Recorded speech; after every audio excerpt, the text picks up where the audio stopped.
Bonjour tout le monde. Aujourd'hui, je vais vous présenter la nouveauté du mois. Il s'agit du Hobbit 3, la bataille des 5 armées.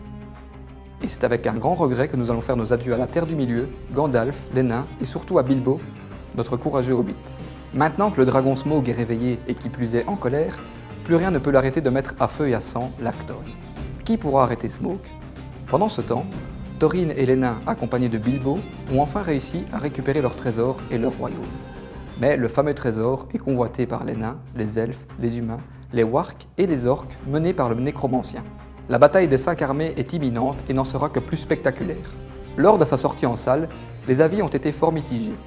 Et me concernant, je n'ai pas été du tout déçu, et notre année d'impatience a été grandement récompensée. C'est vrai qu'on n'atteint pas le summum de la trilogie du Seigneur des Anneaux, mais Peter Jackson a voulu faire plaisir à ses fans en adaptant une deuxième et peut-être dernière fois une œuvre de Tolkien. Le ton du film reste dans la même lignée que les deux premiers, sauf qu'ici on monte en crescendo avec des batailles épiques et titanesques d'au moins 1h30. On n'a pas le temps de s'ennuyer, les effets spéciaux et les décors sont toujours au rendez-vous, c'est magnifique. Quant aux chorégraphies des combats, elles sont fort proches d'un jeu vidéo. Ce qui est intéressant dans le film, c'est le traitement de certains personnages. Je pense notamment à Thorin, qui depuis qu'il a récupéré son or, est prêt à tout pour le garder et il est devenu avide et n'hésitera pas à trahir ses compagnons. Bilbo également, il gagne en assurance, il est beaucoup plus courageux et téméraire.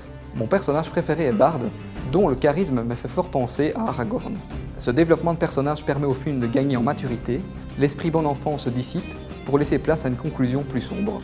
Pour conclure, je ne dirais qu'un mot, épique. C'est vrai que la saga a été fort critiquée, mais pour moi, elle reste quand même une très bonne trilogie. Et j'attends avec impatience la version longue qui sortira qu'au mois de novembre. Il faudra s'armer de patience.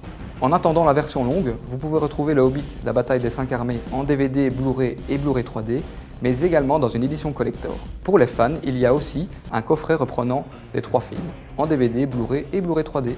Et tout ça se trouve dans votre MediaMarkt de Braine-l'Alleud. Quant à ma critique, elle sera sur le blog. A bientôt. Ah, et j'ai oublié une note, un bon 9 sur 10 pour le Hobbit.